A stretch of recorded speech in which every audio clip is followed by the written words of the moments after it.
Vala e protestave sipas kreut të operatorëve turistik në Sarandë Arben Xipa po jep një ndikim minimal të flukset e pushuesve që vinë në vendin tonë. Sipas tij, prurjet më të rëndësishme turistike Sarandës i vijnë përmes portit të Korfuzit dhe jo përmes Tiranës. Prandaj edhe anullimet e prenotimeve raportuar nga operatorët turistik të Sarandës janë në shifra minimale.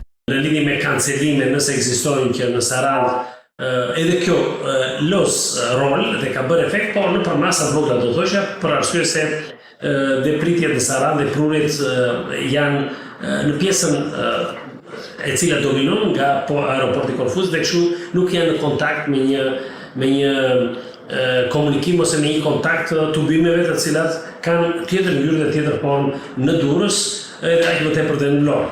Çështja e tubimeve e cila ndodh në Tiranë, në aeroportet e tjera, mirë do të ishte që Sarandë të mos zbriste kjo dallk, për arsye se nuk ndihmon absolutisht në momentin aktual. Arben Xipa nënvizoi edhe se operatorët e Sarandës i mbështesin investimet e mëdha në vendin tonë. Në lidhje me investitorët e huaj, ata janë të mirëpritur për herë, në çdo destinacion dhe në çdo vend turistik ata janë për herë të mirëpritur, pasi turizmi ka ndryshuar tash. Ka hyrë një trajektore të re dhe investimet duhet jenë të mëdha dhe serioze. Më herët, Ministri i Turizmit Blendi Gonxha ka deklaruar se kjo klim protestash nuk është marketing i mirë për Shqipërinë në periudhën kur sapo kanë ndezur motorët e sezonit turistik.